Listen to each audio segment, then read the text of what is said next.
सहनावतु सहनौ भुनक्तु सह वीर्यं करवावहै तेजस्विनावधीतमस्तु मा विद्विषावहै। ॐ शान्ति शान्ति शान्तिः। नारायणं नमस्कृत्य नरं चैव नरोत्तमं देवीं सरस्वतीं व्यासं ततो जयमुदीरयेत्। सदाशिवसमारम्भां शङ्कराचार्यमध्यमाम् अस्मदाचार्यपर्यन्तां वन्दे गुरुपरम्पराम्। ईश्वरो गुरुरात्मेति मूर्तिभेदविभागिने व्योमवद्व्याप्तदेहाय श्रीदक्षिणामूर्तये नमः। वागर्धाइव सम्पृक्तौ वागर्धः प्रतिपत्तये जगतः पितरो वन्दे पार्वती परमेश्वरौ। या देवी सर्वभूतेषु स्मृतिरूपेण संस्थिता नमस्तस्यै नमस्तस्यै नमस्तस्यै नमो नमः। शान्ताकारं भुजगशयनं पद्मनाभं सुरेशं विश्वाधारं गगनसदृशं मेघवर्णं शुभाङ्गं लक्ष्मीकान्तं कमलनयनं योगिभिर्ध्यानगम्यं वन्दे विष्णुं भवभयहरं सर्वलोकैकनाथं सर्वलोकैकनाथं। नारायण पाठ करेंगे। असंख्येयो प्रमेयात्मा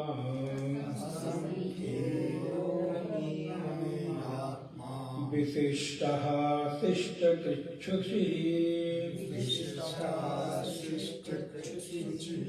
सिद्धार्थः सिद्धसंकल्पः सिद्धिदा सिद्धिसाधनः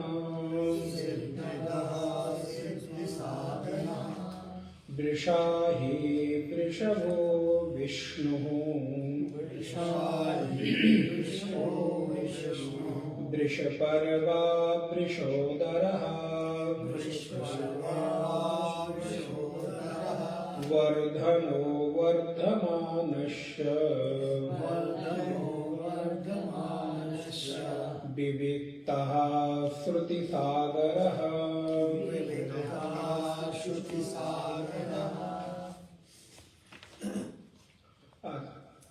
ओजस्ते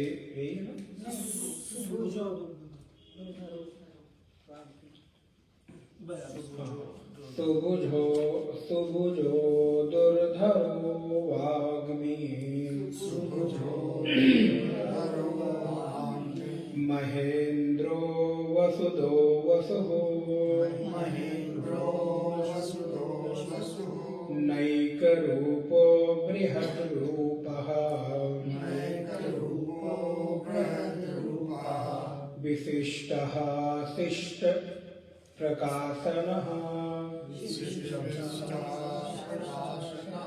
शिविविष्टः प्रकाशनः ओजस्तेजोद्युतिधरः प्रकाशात्मा प्रतापनः ऋद्धा स्पष्टाक्षरो मन्त्रः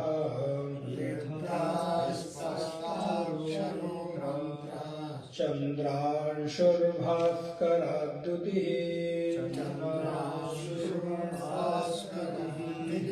अमृतांशुद्भवो भानुः शशबिन्दुः सुरेश्वरः औषधं जगतः सेतुः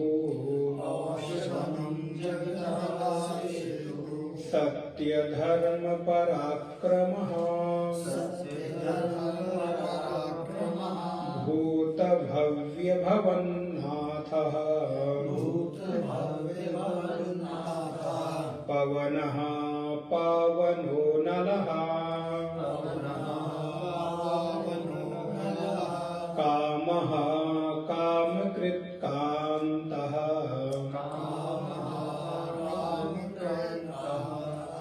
कामः कामप्रदप्रभुः कामः कामप्रदप्रभुः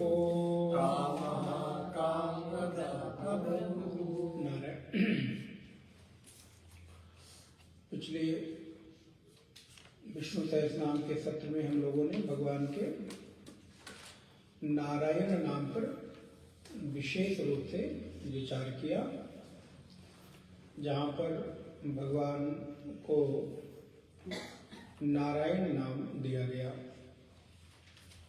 तो भगवान का जब एक नाम नारायण है, अर्थात नर के हृदय में जो निवास करे नार, और उसका जो अयन स्वरूप है वो नारायण है। तो भगवान नारायण भी हैं और भगवान नर भी हैं। इस व्युत्पत्ति के अनुसार भगवान का नार और नारायण के साथ एक ऐसा अभेद्य संबंध है। अब कहते हैं 247 नंबर में जो नाम है वह असंख्येयो प्रमेयात्मा विशिष्टः शिष्टपिक्षुषिः सिद्धार्थः सिद्ध संकल्पः सिद्धिदः सिद्धि साधनः। असंख्येयः भगवान का एक नाम बताया, असंख्य, अर्थात संख्या का अर्थ तो आप जानते ही हैं। संख्या माने अंक, नंबर, जिसकी गणना की जा सके। संख्या का अर्थ ऐसा कर सकते हैं जिसकी गणना की जा सके, लेकिन जब उसके आगे आ लगा दिया तो असंख्य अर्थात जिसकी गणना न की जा सके, तो असंख्य है। जब हम संख्या गिनते हैं, इस असंख्य से याद आ रहा है, बचपन में लोग जब पढ़ते थे तो इकाई, दहाई, सैकड़ा, हजार, 10,000, लाख, 10 लाख, करोड़, 10 करोड़, अरब, 10 अरब, खरब, 10 खरब, फिर नील, पद्म, ऐसे लोगों को याद, नील, पद्म, और एक और कुछ रह गया, फिर उसके बाद था असंख्य। तो ये गणना थे, तो संख्या जब पढ़ाई जाती थी। आज कितने वर्षों बाद देखिए क्या क्या याद आता है। तो यहाँ से शुरू होता था इकाई 1 से, फिर 10 दहाई, फिर 100 को सैकड़ा, फिर जीरो लगाते जाए, सैकड़ा, हजार, फिर 10,000, फिर लाख, 10 लाख, करोड़, 10 करोड़, अरब, 10 अरब, खरब, 10 खरब, नील, पद्म और असंख्य। हो सकता है एक आध बीच में कुछ रह गया हो। तो भगवान का एक नाम क्या? असंख्य, जिसकी कोई संख्या नहीं है, असंख्य है, गणना रहित है। तो बोले कैसे गणना रहित है? बोले ऐसे तो आप कहते हैं 24 अवतार हैं तो गणना हो गई, ये अवतार है तो ये गणना हो गई। तो बोले नहीं, असंख्य का तात्पर्य है कि प्रत्येक प्राणियों में वही निवास कर रहे हैं। और चींटियों को ले लो, मच्छरों को ले लो, पशु पक्षियों को ले लो, मनुष्यों को ले लो, पौधों को ले लो, वृक्षों को ले लो, तो प्रत्येक में अभिव्यक्ति तो उसी परमात्मा की ही है, चैतन्य की है। तो इसलिए इस दृष्टि से उसकी कोई संख्या गणना नहीं की जा सकती। आप सोचिए, मनुष्यों की गणना करके तो हम बता देते हैं कि अभी इस समय भारत सहित पूरे विश्व की आबादी 8 अरब के आसपास है। तो ये भी गणना अनुमानित ही है, बिल्कुल एक्यूरेट तो नहीं है, लेकिन फिर भी हम गिन लेते हैं। लेकिन अब कोई कहे गिनने की सामर्थ्य, तो चींटों को गिन के दिखाओ, पूरे विश्व में कितने चींटे भी कितने प्रकार के। आप सोचो क्या साचा है भगवान का। एक ही तरह के कितने मुश्किल से कहते हैं विश्व में कुछ 10-20 लोग एक चेहरे के भले मिलते हो मिले, नहीं तो एक चेहरे के, और चेहरे से मिल भी जाएंगे तो फिंगरप्रिंट, रेटिना, कितने साचे भगवान के पास होंगे। आप विचार करके देखिए, हर पैदा होने वाले जीव का साचा बिल्कुल अलग है। तो इसका मतलब भगवान जो एक चीज को प्रयोग कर लेते हैं फिर दोबारा उसका प्रयोग मनुष्य बनाने के लिए नहीं करते। चेहरा तब भी थोड़ा बहुत मिलजुल जाएगा, लेकिन फिंगरप्रिंट नहीं मिलेगा, रेटिना नहीं मिलेगी इत्यादि। तो अभी आप लोगों ने गीता के 11वां अध्याय तो पढ़ रहे हैं ना, कौन सा नाम है? विष्णु, विराट रूप। तो भगवान का जहाँ विश्व रूप, विराट रूप जो दर्शन अर्जुन को करा रहे हैं, वहां पर भी पिछली कक्षा में लोगों ने क्या पढ़ा था? यही पढ़ा था कि वहां पर वो भी असंख्य है। अर्जुन को भगवान असंख्य रूपों में दिखाई देते हैं। जहां पर कहते अनेक बाहु दरवक्त्र नेत्रम पश्यामि त्वाम सर्वतो विश्व रूपम। आपको ही मैं पूरे विश्व रूप में देख रहा हूं। नान्तम न मध्यम न पुनस्तवादि पश्यामि विश्वेश्वर विश्व रूपम। हे विश्वेश्वर, आपको अनेक रूपों में मैं देख रहा हूं, अर्थात असंख्य रूपों में मैं देख रहा हूं। तो भगवान का एक नाम असंख्य है। अगला नाम आता अप्रमेय आत्मा। प्रमेय माने जो प्रमाण का विषय बन जाए उसको प्रमेय कहते हैं, और अप्रमेय जो किसी प्रमाण का विषय न बने, जो किसी निश्चित रूप से विषय के आकार में नहीं आता, वो अप्रमेय है। तो जो प्रत्यक्ष अप्रत्यक्ष प्रमाणों के द्वारा जाना न जा सके ऐसा परमात्मा है। निश्चित रूप से ऐसा ही है ऐसा नहीं कहा जा सकता। बुद्धि वृत्तियों के द्वारा, बुद्धि साक्षी के द्वारा उसको नहीं जाना जा सकता है, इसलिए वो अप्रमेय है। इसलिए आत्मा अप्रमेय है और वही श्री नारायण है। अप्रमेय आत्मा विशिष्टा। अच्छा, विशिष्टता किसको नहीं पसंद है? हर व्यक्ति अपने आप को विशिष्ट ही हो भले ना, लेकिन मानता ये है कि मैं खास हूं, विशिष्ट हूं, और जहां जाऊं वहां पर भी मुझे विशिष्टता का दर्जा ये अच्छा, कोई चाहता है तो ये बुरा नहीं है, ये कोई पाप भी नहीं है। कोई अगर ऐसा चाहता है तो उसको देखकर या उसके बारे में ऐसा सुनकर गलत धारणा भी नहीं बनानी चाहिए। अच्छा, वो चाहता क्या तुम नहीं चाहते, या कौन नहीं चाहता? ये तो एक नैसर्गिक इच्छा है। इसलिए पिछली कक्षा में शायद विष्णु सहस्त्रनाम में मैंने आपको बताया था कि शायद उपनिषद की कक्षा में, स्मरण नहीं रहता, कई सारे विषय एक ही साथ रहते। उपनिषद की कक्षा में चर्चा हो रही थी, स्वाभिमान की शायद चर्चा हो रही थी, यश की चर्चा हो रही थी, यश की चर्चा हो रही थी।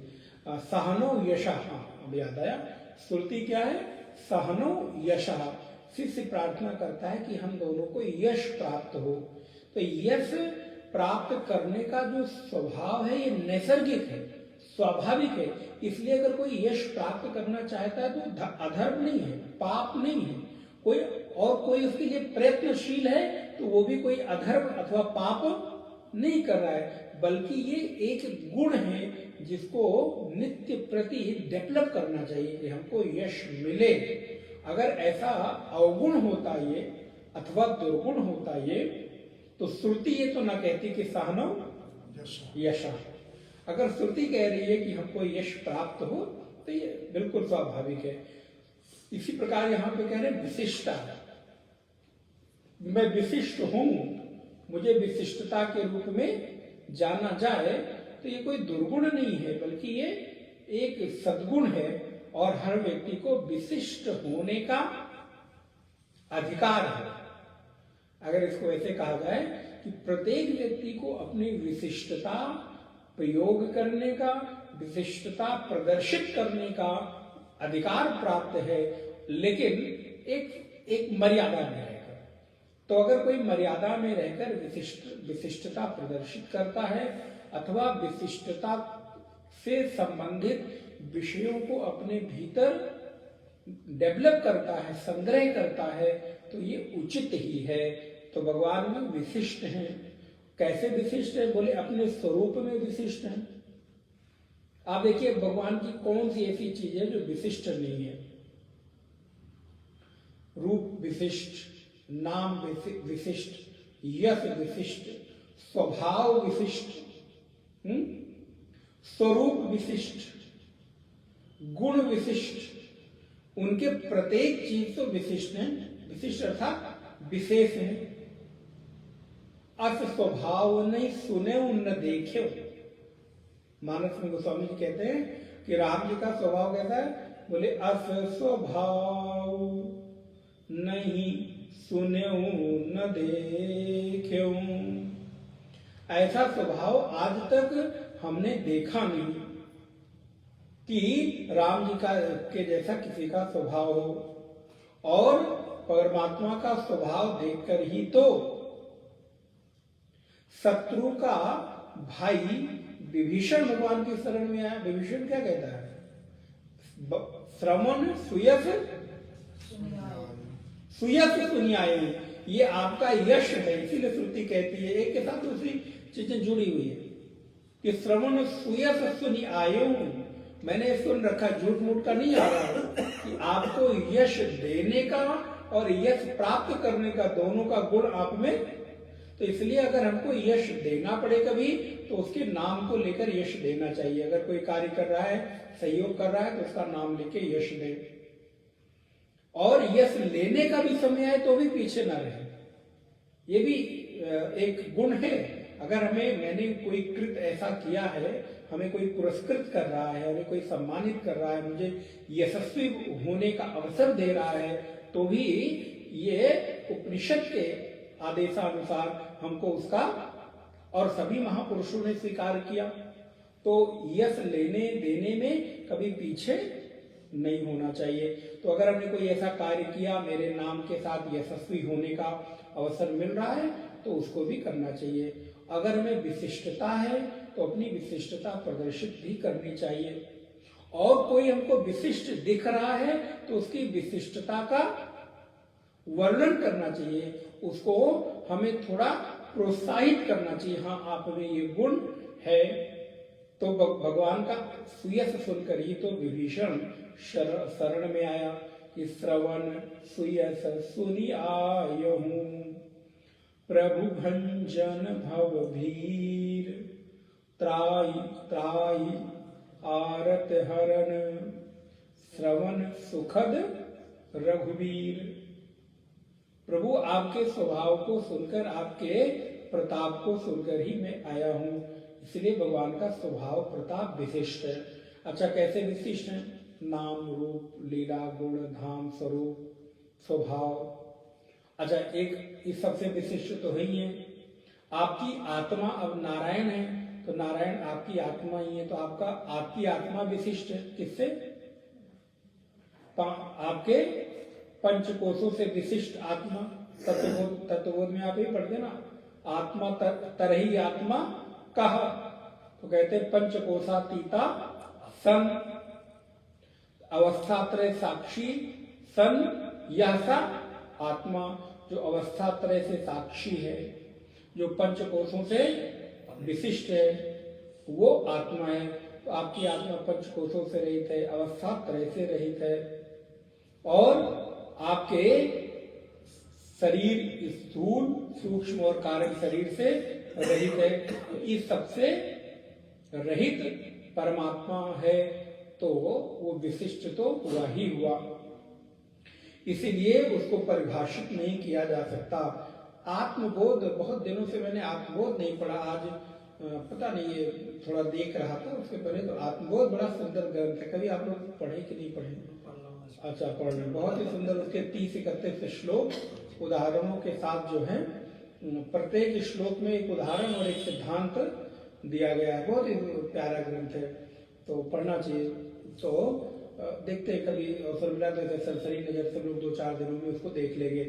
तो उसमें एक श्लोक आता है कि एतद् विलक्षणम विद्यमहम, एतद् विलक्षणम विद्यमहम ब्रह्मेति निर्मलम। ब्रह्म की परिभाषा बताते हुए कहते हैं कि एतद् विलक्षणम, ये जो आत्मा है वो कैसा है? बोले वो इन सबसे विलक्षण है। विद्यमहम, अच्छा, विलक्षण होता हुआ वो यहाँ पर विद्यमान है, अर्थात है। ऐसा नहीं है कि विलक्षण होता हुआ वो यहाँ पर नहीं है। तो एतद् विद्यमहम विलक्षणम ब्रह्मेति निर्मलम, वो क्या है? तो बोले वो निर्मल है। कैसा निर्मल है? तो बोले इन सबसे निर्मल है। तो इसलिए आत्मा इन चीजों से रहित होता हुआ निर्मल है, और सदैव ब्रह्मेति विजाना, उसको जाना जा सकता है। और आत्मानम राजवत् सदा, आत्मा कैसे रहती है? तो बोले आत्मानम राजवत् सदा, आत्मा सदा राजा की भांति विद्यमान रहती है। बोले राजा जैसे सभी प्रजा से विशिष्ट है। देखिए, एक नाम से दूसरे नाम को, यहाँ राजा से अर्थ है जो भी स्वामी है, जहां भी जिस पे कैसे रहता है? तो बोले वो सबसे विशिष्ट रहता है। अच्छा, अगर मालिक अपने नीचे के लोगों से अलग न रहे तो क्या विशिष्ट कहलाएगा? इसीलिए अगर वो मालिक का रहना, खाना, स्वभाव और रहन सहन अपने सेवकों से विशिष्ट है तो कोई अपराध नहीं है, ये धर्म सम्मत है। क्योंकि अगर वो उनसे अलग नहीं होगा तो विशिष्ट होगा नहीं, तो विशिष्ट नहीं होगा तो उसके होने का कोई पता ही नहीं चलेगा। बोले ऐसे ही आत्मा भी सभी से अलग हमेशा विराजमान रहता है। तो आत्मानम राजवत् सदा, जैसे राजा सिंहासन पर विशिष्ट रूप में विराजमान रहता है और सारी चीजें होती रहती हैं, बोले आत्मा भी वैसे ही विराजित है। और कैसा है? बोले उपाधि तृतयाग आत्मानम अवधारे, ये सब आत्मबोध के ग्रंथ के श्लोक हैं। तो तीनों उपाधियों को निरस्त करता हुआ सदा विराजित है, इसलिए वो विशिष्ट है। तो आत्मा जब विशिष्ट है तो आपके भीतर अगर विशिष्ट होने का स्वभाव है तो ये कोई आश्चर्य नहीं है। और हम और आप सब विशिष्ट है। देखिए, ये सब बातें हम लोग कहावत में क्या कहते हैं, कोई किसी में, कोई किसी में, सब में कुछ न कुछ गुण है, विशेषता है, विशिष्टता है। तो ये आत्मा से ही हमारे भीतर आई है ना। अच्छा, अगर हमारे अंदर कुछ विशिष्टता है तो वो प्रदर्शित भी करनी चाहिए। भाई, अगर कोई गुण है तो उसको बटोर के रखेंगे तो थोड़ा कोई फायदा है। उस विशिष्टता का लाभ दिखना चाहिए, उस विशिष्टता का उपयोग समाज के लिए जो हो सके वो करना चाहिए। तो इसलिए विशिष्ट होना ये एक गुण है, और अपनी विशिष्टता के द्वारा लोगों को बताना ये अपराध नहीं है। इसलिए कभी कोई अगर अपनी विशिष्ट हो जाता है ना, ये तो पहले का अहंकार को थोड़ा सूक्ष्म लाइन है। अपनी विशिष्टता का प्रयोग करना है, लेकिन उसमें हमें अहंकार से रहित होकर, तो यही तो गुण है कि अहंकार रहित होकर तेरे कैरेक्टर में विशिष्टता है, तब फिर ये तो हमारे भीतर जो विशिष्टता होगी तो वो जब हमको पता चलेगा तब हम उसका उपयोग कर पाएंगे। पहले मुझे ये पता तो चले कि मेरे अंदर विशेषता है क्या, हमारी विशेषता किस रूप में किसके लिए उपयोगी हो सकती है। तो स्वाभाविक है जब ऐसा होगा तो हम उसका उपयोग कर पाएंगे। तो भगवत पाद भी यहाँ कहते हैं, और भगवान का एक नाम भी क्या है, बोले विशिष्ट, तो वो सबसे तो विशिष्ट है ही। और एक नाम भगवान का आता है असंख्येयो प्रमेयात्मा विशिष्टः शिष्टकृत्। शिष्टकृत भगवान का एक नाम क्या है, बोले शिष्टकृत, जो संचालन करता है, जो नियामक है, वो है शिष्टकृत। अर्थात उसमें प्रत्येक चीज को नियंत्रित करने की सामर्थ्य है। वो संचालन बहुत अच्छा करता है। भगवत भाष्य में लिखते हैं शिष्टम शासनम तद करोति इति शिष्टकृत। जो शासन करता है उसको शिष्टकृत कहते हैं। तो इसीलिए शासन करने की सामर्थ्य भी सब में नहीं होती। जैसे क्या कहते हैं, नेतृत्व का गुण सब में नहीं होता। सभी के, बहुतों लोगों के पास बहुत सुविधाएं हैं, बहुत चीजें हैं, लेकिन आप उनके यहाँ जाएं, अब हम लोगों का तो रोज ही कहीं ना कहीं जाना आना है, तो किसी के यहाँ चीजें थोड़ी हैं, व्यवस्थित दिखाई देती हैं, किसी के यहाँ चीजें बहुत हैं लेकिन सारी अव्यवस्थित दिखाई देती हैं। और ऐसा भी नहीं कि करने वाले लोग नहीं हैं, नौकर भी हैं, सेवक भी हैं, सर्वेंट्स भी हैं, सब हैं, लेकिन अब उनको उनके ऊपर शासन करके काम कराने की विशिष्टता नहीं है, ताकत ही नहीं है, सामर्थ्य नहीं है। तो इसलिए भगवान कौन है, बोले उनमें विशिष्टता भी है और वो शिष्टकृत भी है। वो जब काम कराना है अपना तो महाराज साम दाम दंड भेद सभी से करा लेते हैं। जरूरत पड़ती है तो नीति का प्रयोग करते हैं, जरूरत पड़ती है तो फिर प्यार भी देते हैं, और जरूरत पड़ती है तो दंड भी देते हैं। आप देखिए हम लोगों को वो कैसे कैसे चीजों से काम करवा लेते हैं। कभी जरूरत पड़ती है तो प्यार से, कभी जरूरत पड़ी तो शासन से, कभी आवश्यकता पड़ी तो किसी प्रकार के दंड से, कि ये दंड देकर आपको ये काम करा लेंगे। तो शिष्टकृत। और नारायण भगवान का एक नाम क्या है, बोले शुचि ही।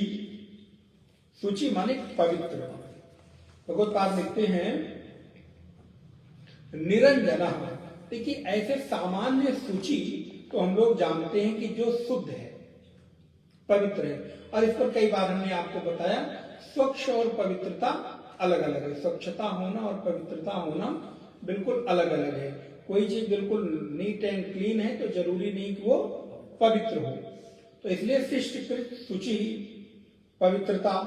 तो बोले असंख्येयो प्रमेयात्मा विशिष्टा शिष्टकृत शुचि। अच्छा वो पवित्र है तो पवित्रता कैसी है उनमें, तो बोले उनकी पवित्रता मलहीन है, अर्थात निरंजन है। हम लोग पवित्र होते हैं आज और कल पता चला गंदे हो गए। शारीरिक नहीं, शारीरिक गंदगी तो सुबह नहाओ तुम्हारा शाम को लगता है कि फिर नहा के कपड़े बदल लो, ये तो रोज ही गंदे होते रहते हैं। आप देखिए सुबह अगर हम स्नान कर लो, एसी में भी बैठे रहे दिन भर, कहीं कुछ भी ना जाना पड़े, तो भी अब शाम तक, अभी तो नहीं भले, लेकिन गर्मियों में दिन भर एसी में बैठने के बाद भी शाम तक लगता है कि अब नहा धो के कपड़े चेंज कर लिए जाए। किया क्या, बोले कुछ नहीं। तो अब ये अपवित्रता तो स्वाभाविक है, लेकिन इस अपवित्रता की बात नहीं हो रही, ये तो है ही है। बोले निरंजना कहां से शुद्ध होना है, बोले आत्मा से शुद्ध होना। हम लोगों का मन आज शुद्ध है और कल मलिन हो गया, अशुद्ध हो गया। अगर हम देखें अपनी आत्मा की स्थिति के बारे में, तो मराक बड़ी दिखाई देती है। अटपटा ही है ये मन। आज अच्छा है, अच्छे से मतलब है पवित्र है, सुंदर, उत्तम और हित में विचार है, और कल ही ये मन पता चला गंदा हो गया, अपवित्र हो गया। परमात्मा कौन है? बोले शुचि, जो कभी गंदे नहीं होते, निरंजना। बहुत बात बड़ी सुंदर व्याख्या की, निरंजना शुचि, जो मल ही नहीं, जिनके ऊपर मल कभी टिकता ही नहीं। जैसे कि कमल के पत्ते के ऊपर पानी गिरता है लेकिन टिकता नहीं है, इसलिए उस पर कभी उस कीचड़ का प्रभाव नहीं पड़ता।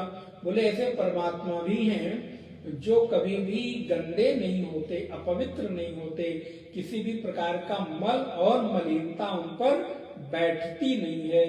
तो क्या मेरा भी मन ऐसा कुछ हो सकता है क्या कि मेरे मन के ऊपर भी कठिन है लेकिन असंभव नहीं है?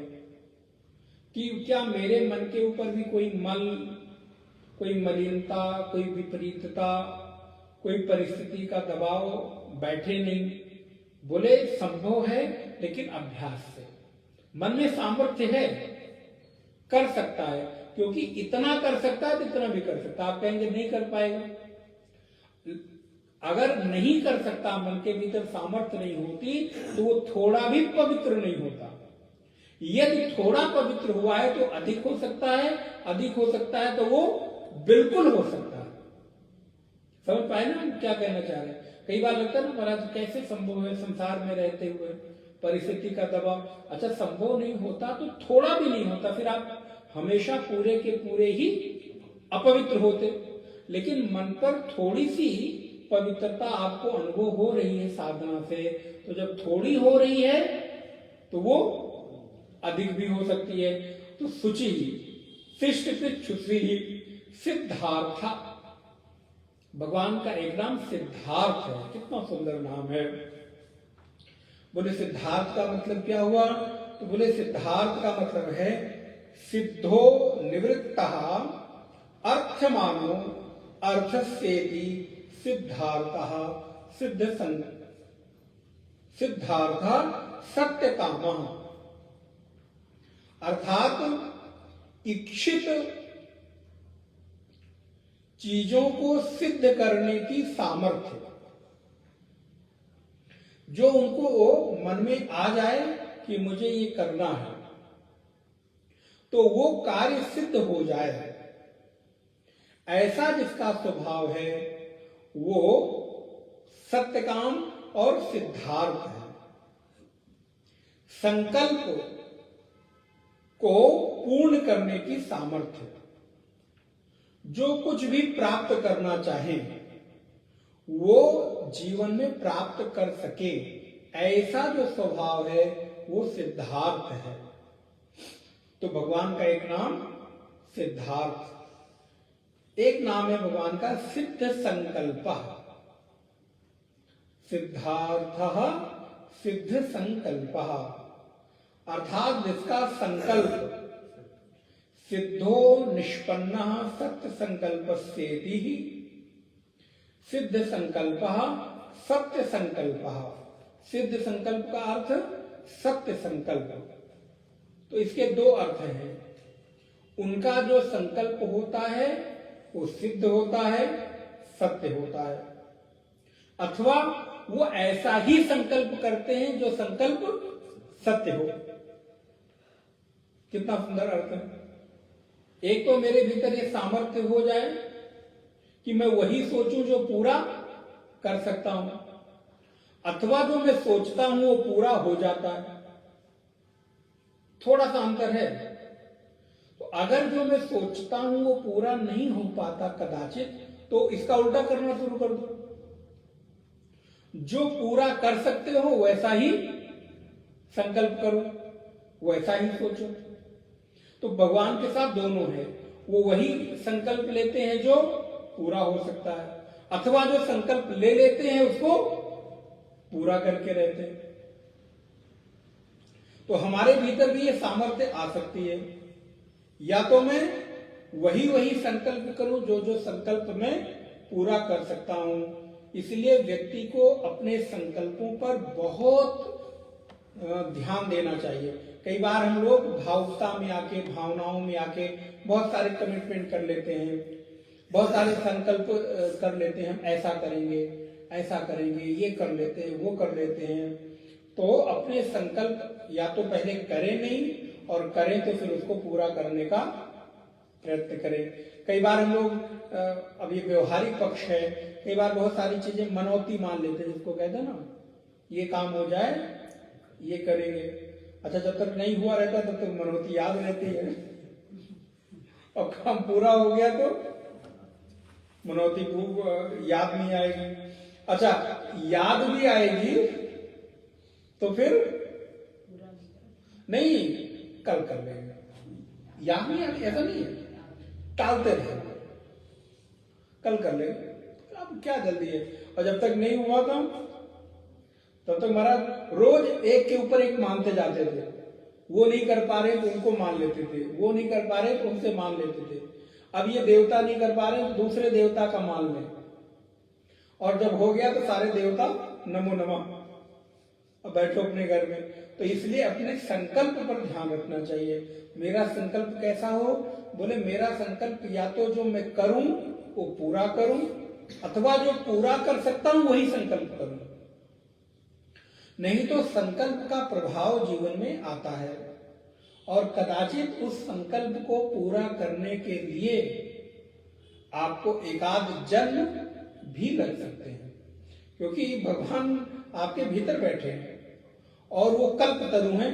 अगर आपने एक बार सोच लिया तो वो होना है, देर सवेर, आज नहीं तो कल, ये तो भरोसा रखो, बिल्कुल मान के चलना चाहिए। लेकिन हम लोग भगवान को इतना टेकन फॉर ग्रांटेड ले लेते हैं, बोलते रहते हैं, कहते रहते हैं। अब आप कल्प वृक्ष के नीचे गलती से भी अगर कोई अपवित्र चीज का स्मरण कर लो तो कल्प वृक्ष को ये थोड़ा मालूम है कि आपने गलती से किया। जैसे आज के समय का उदाहरण ले लें, इंटरनेट कल्प वृक्ष है। मान लो आज के समय का इंटरनेट कल्प वृक्ष है, जो इच्छा करो वह सामने खोल के रख देगा। करना क्या, बस खाली एक क्लिक करनी, जो इच्छा करो सब आपके सामने एक सेकंड में इंफॉर्मेशन खोल के रख देगा। अब अगर आप गलती से भी कुछ एक शब्द टाइप कर दो और दबा दो तो इंटरनेट को थोड़ा मालूम है कि आपने गलती से टाइप किया, वो तो उससे रिलेटेड सारी चीजें खोल के रख देगा। अब आपको अगर ये तो हमें देखना नहीं था, ये तो मुझे पढ़ना नहीं था, ये तो नहीं करना, गलती हुई, तो कहेगा भाई मुझे क्या पता, आपने दबाया चाहे गलती से, तो क्योंकि मैं आपके भीतर तो बैठा नहीं, आपने जो क्रिया की उसके रिजल्ट मैंने सामने रख दी। तो परमात्मा भी कौन है? फिर परमात्मा भी कल्प वृक्ष है। उनके सामने चाहे अच्छे भाव से और चाहे कोई विचार से कोई संकल्प किया तो वो पूरा तो, हाँ ये हो सकता है नेटवर्क वीक हो तो थोड़े देर में खुले। नेटवर्क वीक होता है तो क्या होता है, आप दबाते रहे तो थोड़ी देर में खुलता है। तो ऐसे ही हो सकता है कि उस समय थोड़ा नेटवर्क ना मिले तो थोड़ी देर में पूरा हो, लेकिन होके रहेगा। आपने यदि एक बार कर दिया तो खुलेगा। तो इंटरनेट पे नहीं मालूम, बड़ा अच्छा उदाहरण अभी आ गया दिमाग में, अभी मन में चिंतन हुआ कि इंटरनेट भी कल्प वृक्ष है। जो पूछो महाराज एक क्लिक में सामने पूरी दुनिया की जानकारी। अब वो आपको चाहिए कि नहीं चाहिए उससे उसका मतलब नहीं है, आपने लिखा तो आपको देगा जरूर। अब सावधानी मेरी है कि मुझे क्या टाइप करना। तो इसलिए परमात्मा सिद्ध संकल्प, एक नाम क्या है भगवान का? बोले सिद्धिदा। सिद्धि फलम कर्तृत्वम स्वधिकारानु रूपतो ददात इति सिद्धिदा। कर्ता को उसके अधिकार के अनुरूप सिद्धि अर्थात फल देने वाले हैं, इसलिए उनका एक नाम क्या है? सिद्धिदा, अर्थात सिद्धि को देने वाले, संकल्प को पूरा करने वाले, तो जो आपके संकल्प को पूरा करें ऐसे परमात्मा सिद्धिदा हैं। संकल्प तो इसलिए एक नाम उनका सिद्धिदा। सिद्धि साधना, सिद्धे क्रियायाः साधकत्वात् सिद्धि साधना। तो सिद्धि साधन भी है। आपको कोई सिद्धि चाहिए तो उस क्रिया के लिए साधक होने का जो कारण है कि साधक को किस प्रक्रिया से गुजरना चाहिए, तो साधन भी बन जाते हैं। इसलिए नाव भी तेरी, कश्ती भी तेरी और दरिया भी तेरा। अब डूबे तो इसमें दोष किसका? बोले तुम जानो, तुम्हारा काम है, क्योंकि सब तो आप ही का है। कौन? काम करने वाले भी, काम का जो कराने का माध्यम है वो भी आप, और काम करने के बाद जो फल मिलेगा वो भी आप। तो वो कौन है? संकल्प भी वही है, सिद्धि भी वही है, और सिद्धि के साधन भी वही है। तो इसलिए हम वही सिद्धि करने का संकल्प करें जो हमको अनुकूल हो। इसलिए प्रार्थना में भाव जरूर सम्मिलित करें, प्रभु आप मुझे वही देना जो मेरे लिए अनुकूल हो, हितकर हो। हम मांग तो बहुत चीज रहे हैं, ये भी मांग रहे हैं, वो भी मांग रहे हैं, लेकिन देना वही जो मेरे लिए अच्छा हो, क्योंकि मुझे नहीं मालूम मेरे लिए अच्छा क्या है। और कई बार जो हमको मिलता है उसकी हम शिकायत करते हैं, नहीं ये आज अच्छा नहीं है। फिर थोड़े दिन बाद मैं ही कहता हूं नहीं उस समय वो जो हुआ अच्छा हुआ। इसलिए परमात्मा का प्रत्येक विधान, कोई कार्य देर हो रही है अच्छा है, उसको मान के चलना चाहिए, ठीक है कोई बात नहीं होने दो, क्योंकि प्रत्येक चीज इस दुनिया की सुनिश्चित है। आप चाहकर लाख चाह लो कुछ नहीं कर सकते। आप देखिए अपने जीवन में घटनाएं मिलाकर देखिएगा, प्रत्येक कार्य अपने समय पर ही होता है। आप कितना भी प्रयास कर लो वो होता है, और जब होता है तो आपको लगता है हाँ इसका टाइम तो यही था, इसी समय हुआ तो अच्छा है। हम सालों से प्रयास कर रहे थे, नहीं हुआ। अब आकर उस समय इतना प्रयास करने के बाद नहीं हुआ, और आज बोले महाराज इतना आसानी से चुटकी बजाते हो गया, पता ही नहीं चला इतना बड़ा काम कैसे हो गया। तो उसका समय है। इसलिए भगवान सिद्धिदा सिद्धि साधना। एक नाम आगे भगवान का कहते हैं वृषाही वृषभो विष्णु वृषपर्वा वृषोदरः वर्धनो वर्धमानस्य विविक्तः श्रुति सागरः। भगवान नारायण का एक नाम है वृषाही। वृषाही का अर्थ है वृषो धर्मः पुण्यम तदेवाह प्रकाश साधर्म्यात् द्वादशाः प्रवृत्ति वृषाः स्वस्य इति वृषाही। वृष धर्म अथवा पुण्य को कहते हैं। इसलिए आप देखिए वृषभ को क्या कहा गया? धर्म का बैल, आप जिसको कहते ना, भागवत जी में आपने पढ़ा, धर्म किसका रूप बना के गया? वृषभ का रूप बना के गया। तो वृषाही धर्म अथवा पुण्य। तो प्रकाश रूपता में समानता होने के कारण वो जो यज्ञों का पुण्य है, धर्म है, उसको वृषाह कहते हैं, और उसमें जो स्थित है उसको भगवान नारायण वृषाही कहते हैं। तो इसलिए परमात्मा धर्म और पुण्य स्वरूप है। उसको अगर साधारण भाषा में समझा जाए तो ऐसा कह सकते हैं भगवान धर्म और पुण्य के स्वरूप हैं, जो उसको धारण करते हैं, उसका निर्वहन करते हैं। और वृषभा, वृषभा का अर्थ है, भगवत पाद लिखते हैं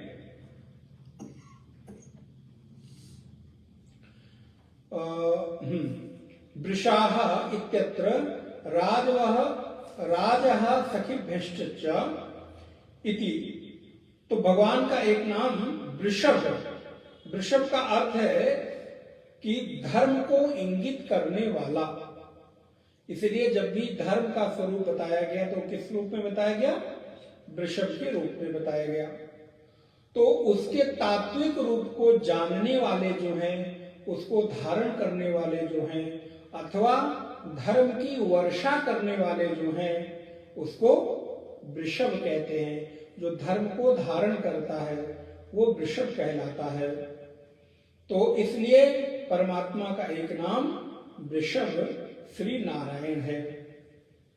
विष्णु, इसका आपने कई बार नाम सुन लिया। विष्णु अर्थात व्यापनोत इति विष्णु, जो व्यापक है वो विष्णु है। जो फैला हुआ है वो विष्णु है। जिसने सबको व्याप्त कर रखा है वो विष्णु है। जो सबसे बड़ा है वो विष्णु है। इसलिए विष्णु व्यापनोति, विष्णु विष्णु विक्रमणात्, जो सब ओर व्याप्त है, चारों ओर व्याप्त है, उसको विष्णु कहते हैं। फिर कहते हैं भगवान का एक नाम है वृषपर्वः। तो वृषपर्वः, वृष का अर्थ पुनः वही धर्म, और पर्वम का अर्थ होता है सोपान। जैसे कहते हैं ना, इसमें कितने पर्व है, सीढ़ी, आप उसको सीढ़ी समझ सकते हैं। तो सोपान या सीढ़ी। तो वृषपर्वः, तो जो हमें उत्कृष्टता के स्तर की ओर धर्म के माध्यम से अग्रसर कराए, वो कौन है? बोले वृषपर्वः है। धीरे धीरे धर्म के सोपान पर ऊपर चढ़ाने वाले का नाम वृषपर्व है। तो हमारी जीवन की भी जो सीढ़ी है, वो पंक्ति है, आप देखिए कैसे हम चढ़ते जाते हैं।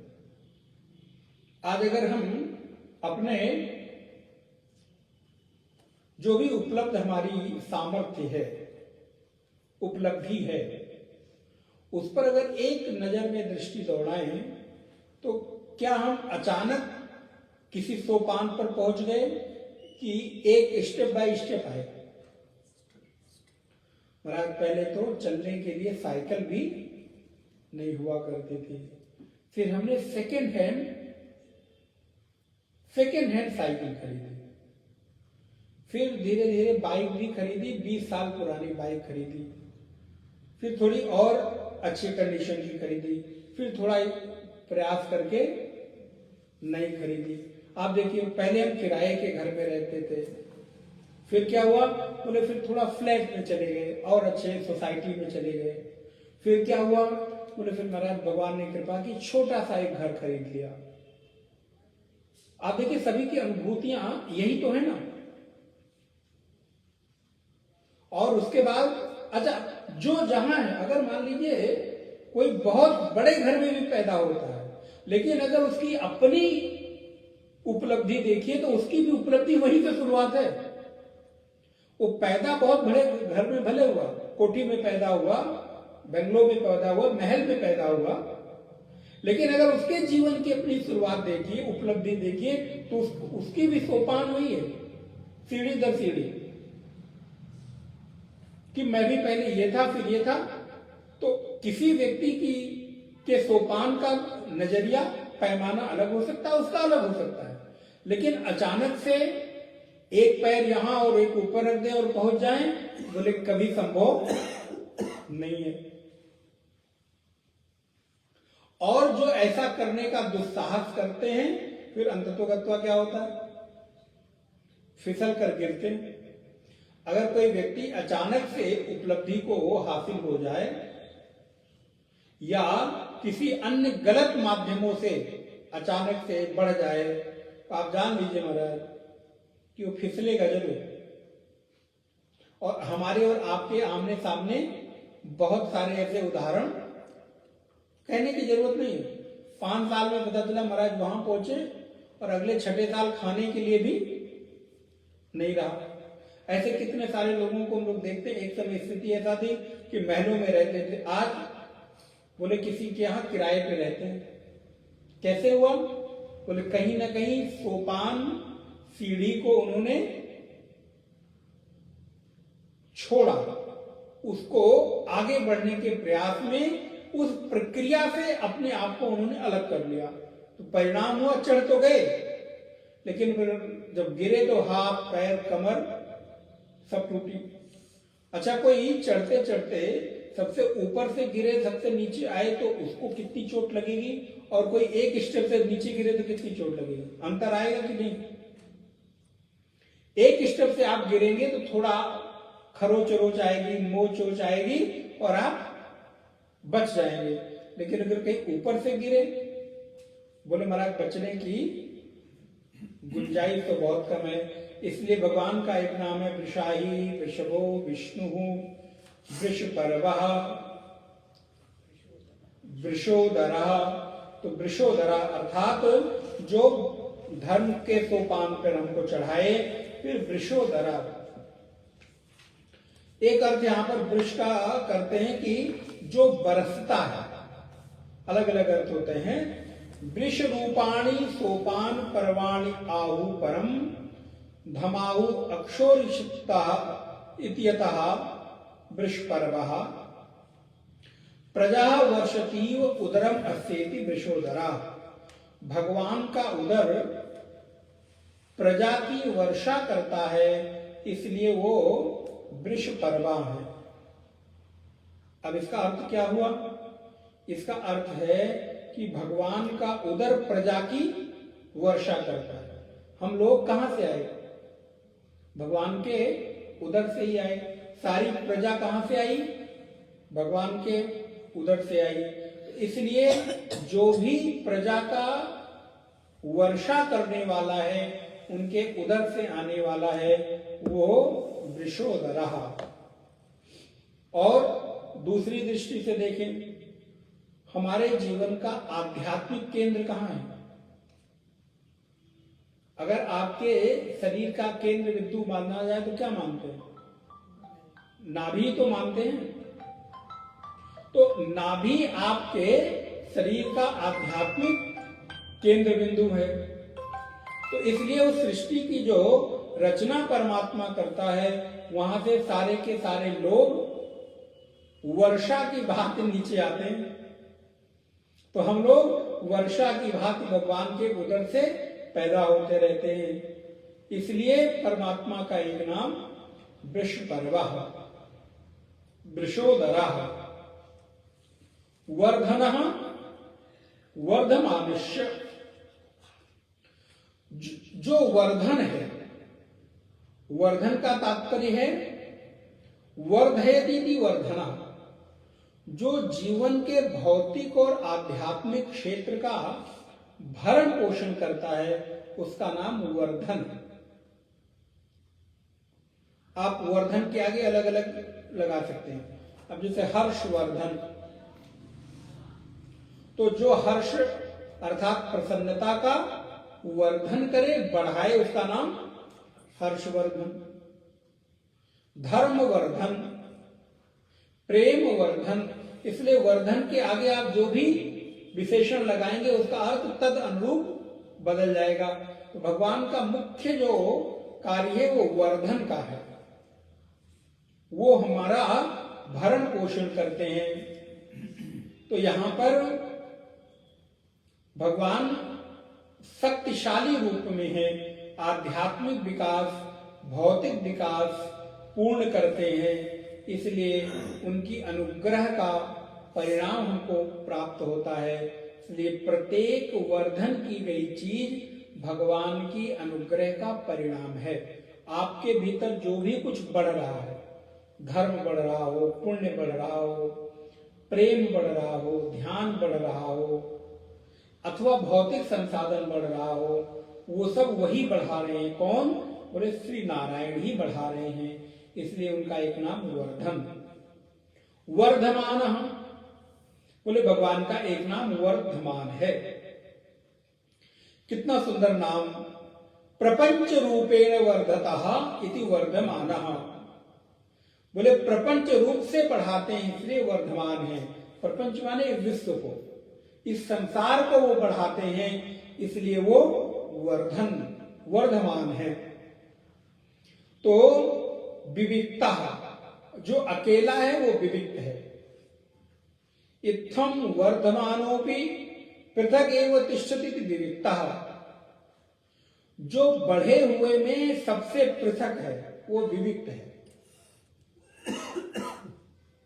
सभी चीजों में जो सबसे अलग दिखाई दे। आप क्या कहते हैं महाराज, इतने लोग हैं लेकिन इतने में ये तो बिल्कुल अलग दिखाई देते हैं, विविध दिखाई देते हैं। ऐसे ही इस बड़े हुए प्रपंच में परमात्मा सबसे अलग दिखाई देता है कि नहीं? गीता में भगवान क्या कहते हैं? अर्जुन सब मुझ में है लेकिन मैं नहीं हूं। सब मुझसे ही आश्रय पाते हैं। मेरे बिना सर्व नहीं रह सकता, लेकिन सर्व के बिना मैं रह सकता हूं। राजा के बिना प्रजा नहीं रह सकती। प्रजा के अनुशासन के लिए कोई ना कोई राजा चाहिए, लेकिन अगर प्रजा नहीं भी है तो भी राजा तो राजा है ही, कम हो अथवा ज्यादा हो। तो इसलिए संसार नहीं है तो भी परमात्मा है, लेकिन परमात्मा नहीं है तो संसार नहीं है। इसलिए उनका नाम है विविक्ता। सभी में रहता हुआ भी सबसे पृथक जो है, सबसे अलग जो है, जो अलग ही चमकवान दिखाई दे, अलग ही जिसकी मेधा हो, बुद्धि हो, स्मृति हो, जिसकी स्मित मुस्कान बिल्कुल अलग ही दिखाई देती हो। हजारों लाखों करोड़ों में भी भगवान का स्वरूप बिल्कुल अलग दिखाई देता है। भगवान को देखो तो उनका रूप माधुर्य, नाम माधुर्य, लीला माधुर्य, स्वरूप माधुर्य, स्वभाव माधुर्य, कारुण्य माधुर्य, उनकी सारी मधुरता बिल्कुल अलग ही दिखाई देती है। जब हम उनको देखते हैं तो अद्भुत भीतर भाव पैदा होता है। उनकी स्मित हास्य मुस्कान को देखकर, उनकी कोमलता को देखकर, नीलांबुजश्यामल कोमलांगम सीता समारोपित वाम भागम पाणौ महासायक चारु चापम नमामि रामं रघुवंशनाथम। उनका जो माधुर्य है बिल्कुल अलग ही दिखाई देता है। वो सब में रहे अथवा सबसे अलग रहे, तब भी उनकी जो उपस्थिति है प्रत्येक व्यक्ति को आनंदित देती है। तो संसार मुझ में स्थित है, परंतु मैं संसार में स्थित नहीं हूं।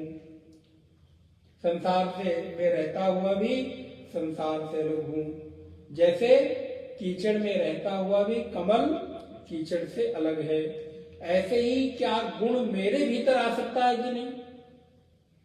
ये विविधता मेरे भीतर भी आ सकती है। घर में रहता हुआ भी घर से अलग रहूं। अब दो चीजें, घर मुझसे है कि मैं घर से हूं। कई बार क्या लगने लगता है कि नहीं महाराज मैं नहीं रहा तो एक घर, अरे भाई घर आपके लिए बना, आप घर के लिए नहीं बने।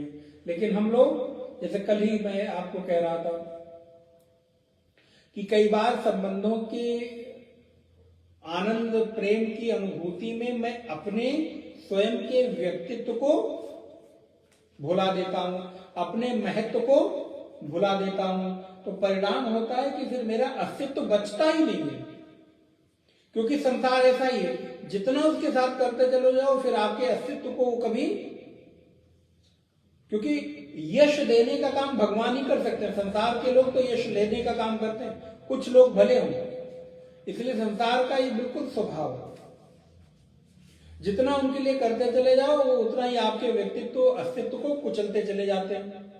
पूरा जीवन उनके लिए खपा दो, लेकिन फिर भी उनको लगेगा कि मेरे लिए क्या किया और कर दिया तो कौन सी बड़ी बात है, कौन सा हमारे ऊपर एहसान कर दिया।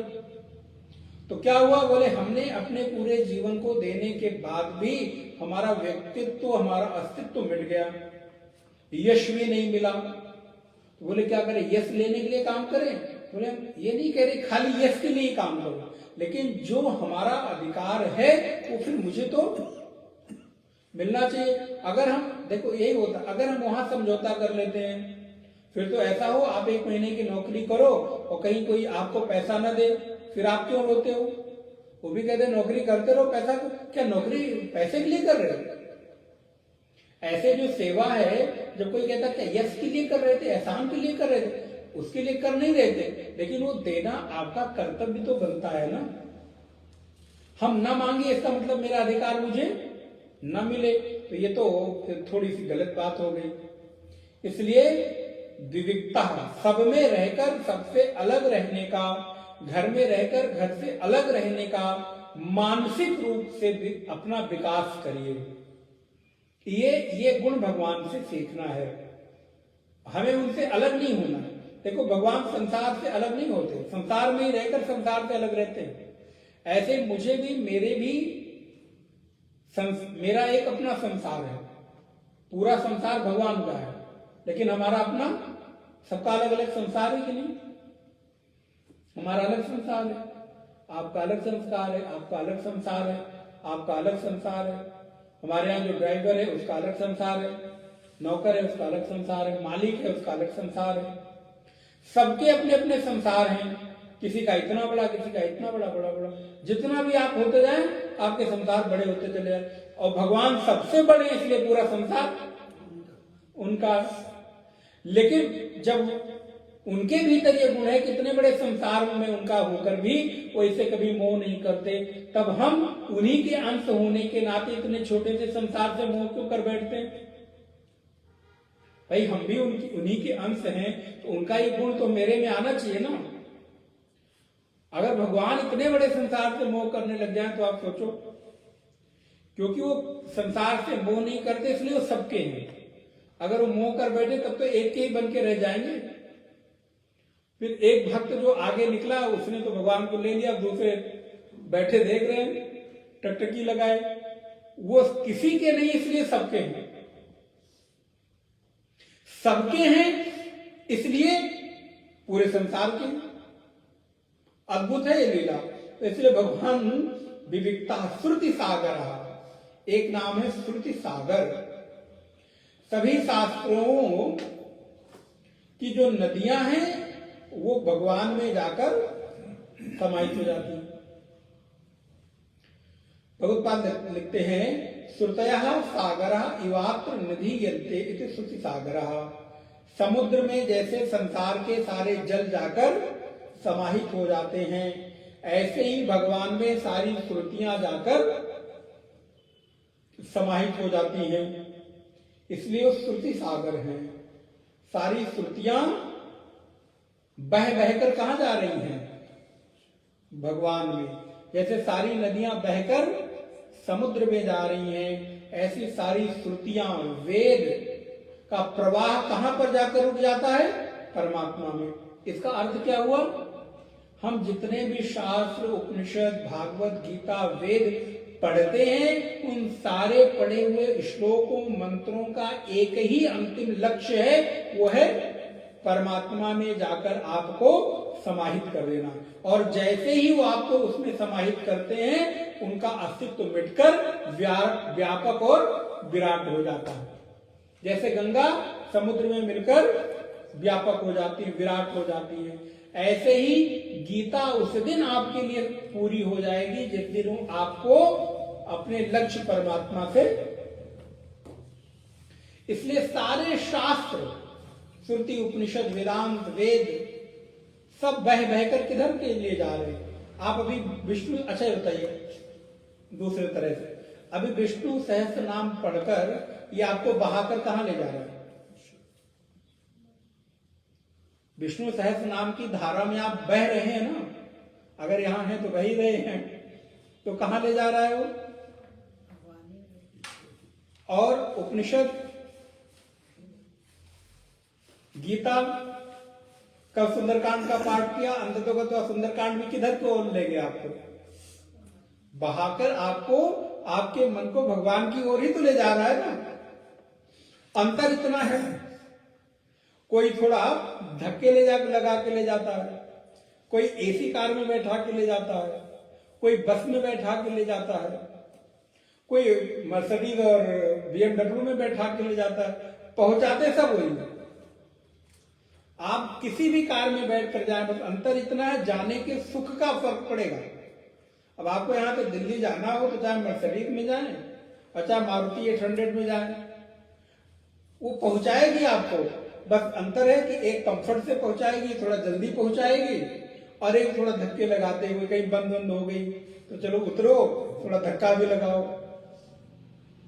इसलिए सारे उपनिषद रूपी गीता, भागवत, विष्णु सहस्त्रनाम रूपी नदियों का प्रवाह जाकर परमात्मा रूपी समुद्र में समाहित हो जाता है। श्रुति सागर, कभी कोई दृष्टांत अपने आप कैसे सुंदर निकल आते हैं। श्रुति सागर, और भगवान का अगला नाम क्या है? सुभुजो। चलिए एक बार पढ़ लेते हैं, आप लोग थोड़ा चैतन्य हो जाएंगे जोर से पढ़ेंगे तो। सुभुजो दुर्धरो वाग्मी महेंद्रो वसुदो वसुः नैक रूपो बृहद रूपः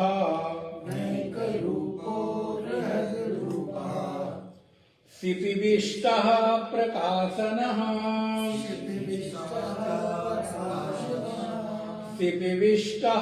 प्रकाशनः।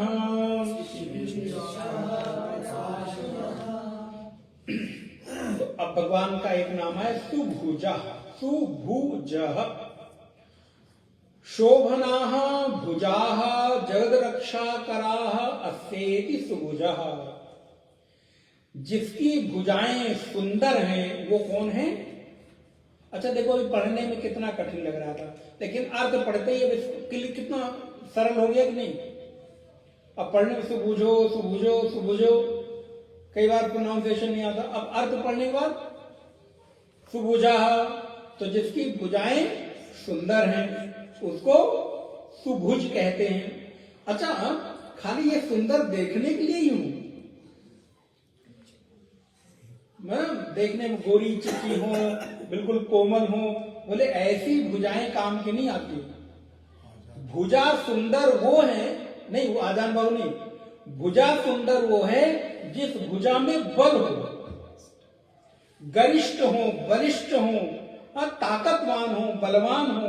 इसीलिए देखिए, जो बलवान भुजाएं होती हैं पूजा उनकी होती है। जिन भुजाओं में दम नहीं होता, अब आप जब पढ़ते हैं कि तलवारें क्या चल उनका महाराणा प्रताप का, कि उनकी भुजा में कितना बल होगा, कहते हैं 80 किलो का तो खाली उनका कवच हुआ करता था, कुंडलों का तो भाला हुआ करता था। आप सोचिए सामान्य भुजा होगी कि जो उसको धारण कर सके। इसलिए भगवान की भुजा कैसी है? बोले सुभुजा। तो सुंदर तो भुजाएं हैं, लेकिन किस लिए? तो भगवत पाद शंकराचार्य लिखते हैं भाष्य में, जगत रक्षा कराह अस्येति सुभुजा। क्योंकि उनकी भुजाएं जगत की रक्षा करने के लिए इतनी बलवान है कि इस जगत में जब उनको लगता है कि कोई हमारे जगत के ऊपर अब नजर उठा रहा है, तब तक कुछ नहीं बोलते। लेकिन जब लगता है कि उसकी नजर कुछ ज्यादा ही गंदी हो रही है, ज्यादा ही क्रूर हो रही है, रावण को तब तक खेलते रहो, खाते रहो, मौज करो, कुछ ध्यान नहीं देते। जब लगता है कि अब थोड़ी अति, ये भगवान थोड़ी देर छूट देते, ठीक है जाओ थोड़ा उत्पात मचा लो। जैसे आप अपने बच्चों को थोड़ा बहुत उत्पात मचाने का अवसर देते हैं ना, अच्छा जाओ थोड़ा खेल कूद लो, थोड़ा बहुत तोड़ फोड़ दें तो आप भी कुछ नहीं कहते हैं, कप वप फोड़ दें तो कुछ नहीं कहते। लेकिन कोई महंगी क्रॉकरी फोड़ दें, तोड़ दें, कोई महंगा कहीं से आइटम लाए हो, तब महाराज आपकी भी भुजाएं फड़फड़ा उठती हैं। अच्छा आओ मैं बताती हूँ। तो फिर क्या किया महाराज, दौड़ाना शुरू किया, तो इस कमरे से उस कमरे, उस कमरे से उस कमरे, फिर पकड़ा और महाराज जितनी ताकत है एक आध दो थप्पड़ और आजकल की माताओं में भुजाओं में बल नहीं रह गया, वो हाथ उठाते हुए भी कांपती है।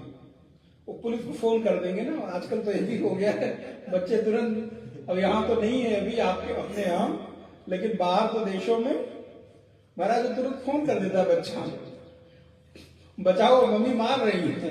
अब बताओ यहाँ क्या था, बोले यहाँ शुरुआत ही सुबह चप्पल और बेलन से होती थी, वही प्रसाद मिलता था।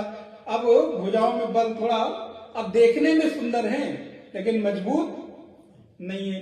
लेकिन भगवान की भुजाएं, बोले भगवान की भुजाएं देखने में भी सुंदर है और महाराज जरूरत पड़ने पे बॉक्सिंग वॉक्सिंग भी करने में एकदम तैयार रहते हैं।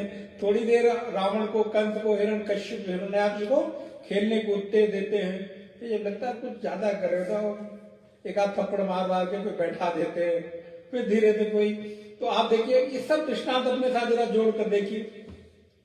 तो आपकी भुजाएं सुंदर तो हों लेकिन जरूरत पड़ने पर ताड़न भी हो। जब तक बच्चों को अनुशासित नहीं किया जाए, ताड़न नहीं किया जाए, सुख सुविधा दें, लेकिन उन सुख सुविधा में अनुशासन ये तुम्हारे लिए है, लेकिन ये आता कहां से है ये भी तुम्हें अनुमान होना चाहिए। तुम्हारे लिए खर्च किया जा रहा है, लेकिन ये खर्च आएगा कहां से, आता कितनी कठिनाई से, इसको भी तुम्हें ध्यान रखना चाहिए। और अगर हम नहीं रखते तो बिगड़ने में देर। इसलिए क्या कहते कई बार, बाप बड़े बाप की बिगड़ी औलादें, कई बार ऐसा भी हम लोग, क्यों? क्योंकि वहां सुविधा तो दिया गया, अनुशासन नहीं दिया गया। इसलिए सुविधा देने में कोई आपत्ति नहीं है, सुविधा के साथ अनुशासन देना भी आप ही का कर्तव्य है। उनको रियलाइज कराओ कि ये जो सुख सुविधा मिल रही है ये बड़ी तपस्या मेहनत से मिलती है, बैठे बैठाए नहीं मिलती। और अगर किसी को बिना परिश्रम किए कोई चीज मिल जाए तो उसका महत्व नहीं रहता। जब अपने मेहनत से एक व्यक्ति एक सेकंड हैंड कार भी खरीदता है या गाड़ी खरीदता है या कोई सामान खरीदता है तो उसको उसका महत्व पता चलता है। दूसरे की BMW भी है तो क्या ठीक है आई है, तब काले काले पैसे का कहने में कितनी जल्दी, लेकिन उससे पूछो कितनी मेहनत से रात रात भर जगता है, दिन दिन भर जगता है, मीटिंग्स करता है, लोगों के साथ लगकर तब जाकर वो इस स्तर पर पहुंचा है कि उसके पास वो सारी सुविधाएं हैं। इसलिए हम जब मेहनत से कोई चीज अचीव करते हैं, प्राप्त करते हैं, तो उसकी एक वैल्यू होती है। सुभुजो दुर्धरो अर्थात जिसे दीर्घ काल से ध्यानस्थ योगी आत्मसात नहीं कर पाता वो दुर्धरा है, माने जिसको धारण करने में थोड़ी सी कठिनाई हो। ऐसा नहीं कि धारण नहीं होता, धारण होता है लेकिन कठिनाई से। तो भगवत पाद लिखते हैं पृथिव्यादीनाम अपि लोक धारण्या अन्यैः धारयितुं शक्यानि धारयन् न केनचित् धारयितुं शक्या इति दुर्धरः दुःखेन ध्यान समये, ये थोड़ा ध्यान दीजिएगा, दुःखेन ध्यान समये मुमुक्षुभिः हृदये धारेत इति वा दुर्धरः। ध्यान के समय मुमुक्षुओं के द्वारा कठिनता से हृदय में धारण किए जाते हैं, इसलिए वो दुर्धर है। अब ये बात वही समझ सकते हैं जो ध्यान के द्वारा भगवान को हृदय में देखना चाहते हैं। कितना कठिन है। 1 मिनट अभी आंख बंद करके आपको कहा जाए आप अपने किसी प्रिय का चेहरा याद करो, भगवान का तो छोड़ दो, भगवान का तो बाद में याद कर लो, कोई जो आपको बहुत प्रिय हो, जिसको आप बहुत प्रेम करते हो, भाई बंधु, पति पत्नी, बेटा बेटी, पुत्र बहू, 1 मिनट उसका चेहरा आपके सामने नहीं आएगा एक झलक और आप उसको बार बार कहते तुमको बहुत प्यार करता हूं, तुमको बहुत प्यार करता हूं। असलियत पता चल जाए महाराज 10 सेकंड में उसका चेहरा आपके सामने। आप देखिए कई बार अपने कितने प्रिय लोग होते हैं जिनका आप चेहरा याद करना पड़ता है, कैसा है उनका चेहरा, देखिए अभी आप ट्राई कर सकते हैं, कोई जादू थोड़ा है, अब याद करना पड़ेगा। और याद डायरेक्ट नहीं आएगा, चेहरे से, फिर उसके कान से, आंख से, बाल से, कपड़े से। अच्छा हरा वाला कपड़ा पहनता था, ऐसा पीला पहनता था, फिर चेहरे तक आते आते, आंख तक आते आते वो ध्यान, वो चेहरा फिर गायब। करके देखिए। तो इसलिए जो ध्यान करते समय कठिनता से हृदय में आते हैं वो कौन है?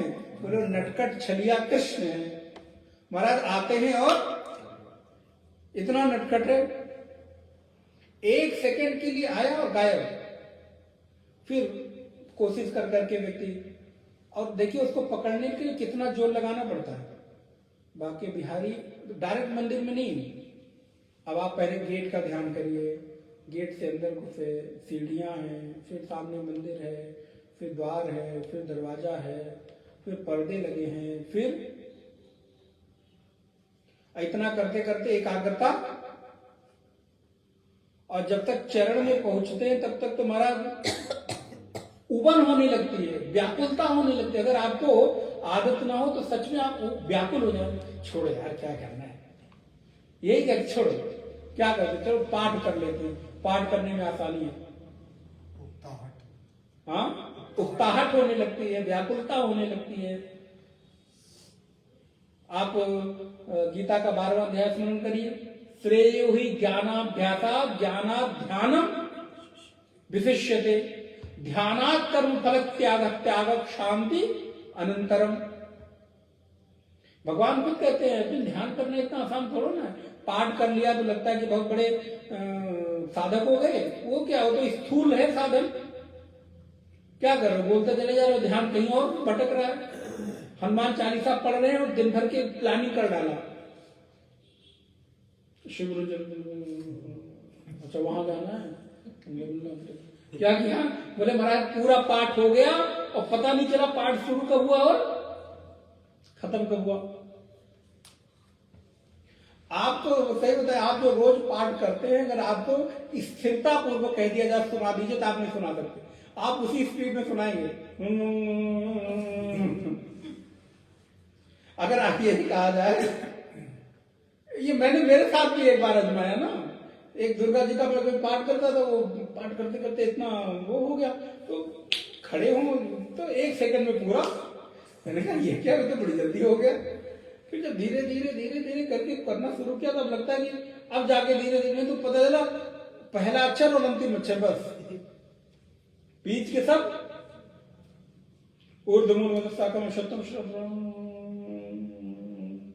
बस हो गया। इति गुह्यतरम शास्त्रम इति मुक्ता मया नघा एतद् बुद्ध्वा बुद्धिमानुता कृत्यश्च, फिर अंतिम कृत्यश्च भारत पूरा हो गया। तो क्या क्या बोले बीच का तो गायब। अब तो आप ध्यान करिए, भगवान 12वें ध्यान में इस बात को स्वीकार करते हैं। श्रेय हुई, श्रेय माने विशेष, कठिन अथवा श्रेष्ठ। श्रेयो ही ज्ञानाभ्यासात्, श्रेयो ही ज्ञानाभ्यासात् ज्ञानाध्यानम विशिष्यते ध्यानात् कर्म फल त्याग, ध्यान से भी ज्यादा ध्यानात् कर्म फल त्याग और त्यागा शांति अनंतरम। बोले जो शांति बैठकर 1 घंटे ध्यान लगाने से है उससे ज्यादा कठिन और श्रेष्ठकर है कि आप कर्मों के फल में आसक्ति छोड़ दो। तो जो शांति ध्यान लगाने से मिलती वो कर्म फल को छोड़ते ही मिल जाएगी, उसमें कुछ करने की जरूरत नहीं, लेकिन बहुत कठिन है। तो 12वें अध्याय में भगवान कहते हैं। तो आइए, वो तो सूत्र व्याकरण का सूत्र लगा रहे हैं, अदर्शनम लोपा। नेताजी वो व्याकरण का सूत्र है अदर्शनम लोपा, कि जहां पर 2 अक्षर जब मिलते हैं तो वहां का एक बीच का अक्षर अदर्शनम, अर्थात ऐसा नहीं कि मर गया है लेकिन उसका लोप हो गया, अदर्शन हो रहा है। तो किसी चीज का अदर्शन होने का मतलब मिट जाना नहीं है। तो जैसे ही उस संधि विच्छेद को आप तोड़ेंगे वो शब्द अपने आप आ जाएगा। जैसे विद्यालय है, विद्यालय में आले आ शब्द अदर्शनम लोपा है, वहां पे आ का अदर्शन हो रहा है, दर्शन लेकिन जैसे ही विद्यालय को दोनों को अलग अलग करेंगे, अपने आप कूद कर आ जाएगा, भैया मुझे कहाँ छोड़ रहे हो, मैं यहीं बैठा हूं, छोड़ नहीं सकते। इसलिए विद्यालय जब दोनों ये सब जुड़ा तो आप आदर्शन हो गया, लेकिन जब अलग अलग किया तो आके खड़ा हो जाएगा। इसलिए उसको आप अलग नहीं कर सकते, उसको हटा नहीं सकते। तो इसलिए वो व्याकरण का सूत्र आदर्शन लोपा। तो भगवान भी ऐसे ही है, आदर्शन हो जाते हैं, लोप हो जाते हैं। इसलिए ध्यान बहुत कठिन है। तो दुर्धरा बोले कठिनता से हृदय में आते। वाग्मी, भगवान का एक नाम वाग्मी, जो अपने वैभव का अभिव्यंजक है। महाराज भगवान को दिखाते हैं कि मैं इतना वैभव वाला हूं। भगवत पाद लिखते हैं, ये तो निश्चितः ब्रह्ममयी वाक् तस्माद् वाग्मी। वेदमयी वाणी का प्रादुर्भाव भगवान से हुआ है, इसलिए वो वाग्मी है। अर्थात भगवान की मुख से जब भी कोई वाणी निकलती है तो कैसा निकलता है? वेद वचन ही निकलता है। इसलिए एक श्लोक आता है गुरु महिमा में, ध्यान मूलम गुरोर्मूर्ति, पूजा मूलम गुरोर्पदम, मंत्र मूलम गुरोर्वाक्यम, मोक्ष मूलम गुरोर्कृपा। बोले मंत्र मूलम गुरोर्वाक्यम। जब गुरु अपने शिष्य के लिए कोई वाक्य कहता है तो वो उसके लिए मंत्र के सदृश ही स्वीकार करना चाहिए। ऐसे ही भगवान जब कोई वाणी बोलते हैं तो वो वेद स्वरूप ही होता है। इसलिए वो कौन है? वाग्मी। तो वाग्मी महेंद्रो, भगवान का एक नाम क्या है? बोले महेंद्रा। महाशविंद्रेति महेंद्रा ईश्वराणाम अपि ईश्वरः, जो ईश्वर का भी ईश्वर है। महान इंद्र, अर्थात ईश्वरों के भी ईश्वर होने के नाते भगवान महेंद्र है। वसुवः, वसुदः, भगवान का एक नाम क्या है? वसुदा। वसु का अर्थ होता है श्री। तो वसुदः, जो सबको आंतरिक और बाह्य समृद्धि देते हैं, श्री देते हैं, ऐसे भगवान को वसुदः। वसुः, भगवान का एक नाम वसुः है। तो भगवत पाद लिखते हैं, वसुः धनम ददाति वसुदः, अन्नादो वसुदाना इति श्रुतेः। दीयमान तद वस्यपि स एवेति वा वसुः आच्छादयत् आत्मस्वरूपम मायेति वा वसुः अंतरिक्ष एव वसति नान्यत्रेति असाधारणेन वसनेन वायु वह वसुः। धन देते हैं, समृद्धि देते हैं, इसलिए वसु हैं। माया से अपने स्वरूप को ढक लेते हैं, इसलिए वसु हैं। अंतरिक्ष में बसते हैं, इसलिए वसु हैं। और असाधारण वास के कारण वायु रूप वो वसु हैं, अंतरिक्ष में रहने वाले वसु के जैसे। इसलिए भगवान का एक नाम क्या है? वसु। तो महेंद्रो वसुदो वसु नैक रूपो, एक नाम भगवान का नैक रूपः, अर्थात एकम रूपम अस्य न विद्यते इति नैक रूपः। बोले जिसका एक रूप ना हो, अनेक रूप हो, उसको नैक रूपः कहते हैं। इंद्रो मायावी पुर रूप ईयते, वो अपनी माया से अनेक रूप धारण कर लेते हैं, इसलिए वो नैक रूपः, न एक रूपः। इसको ऐसे पढ़ सकते हैं, जिसका एक रूप नहीं है, अनेक रूप हैं। बृहद रूपः, और जिसका बहुत बृहद रूप है। वाराह आदि रूप में भगवान बृहद रूप में है, इसलिए उनका एक नाम बृहद रूप है। सिप विष्टा, सिपयः पशवः तेषु विशति प्रतिष्ठति यज्ञ रूपेणेति सिप विष्टः। सिपी पशु को कहते हैं, उनमें यज्ञ रूप से स्थित है, इसलिए भगवान को सिप विष्टा कहते हैं। अर्थात अनेक रूपों में बसने के कारण यज्ञ में जो पशु है, बलि आदि की जो पहले प्रथा थी, तो उसमें भी परमात्मा का वास। तो इस प्रकार से मानते हैं सिपी, जो यज्ञ में पशु को रखते हैं प्रतीक रूप में, दान आदि के लिए, बलि आदि के लिए, तो वो सिपी उसका नाम देते हैं। उसमें भी परमात्मा निस्वार्थ रूप से निवास करते हैं, इसलिए उनका एक नाम सिपिविष्टः। प्रकाशनः, परमात्मा का एक नाम प्रकाशन है। भगवत्पाद लिखते हैं सर्वेषां प्रकाशनशीलत्वात् प्रकाशनः, सबको प्रकाशित करने के कारण परमात्मा का एक नाम प्रकाशन है। आज हम जो भी सब लोग प्रकाशित हो रहे हैं उन्हीं से प्रकाशित हो रहे हैं, तो इसलिए उनका एक नाम प्रकाशन है। तो आज हम लोगों ने 274 नामों को देखा, 240 से 274, 24 नाम। अगली कक्षा में हम, कल की कक्षा में हम लोग आगे भगवान का एक नाम ओजस तेजो द्युतिधरा, ओजस तेजो द्युतिधरः, प्रकाशात्मा प्रतापनः,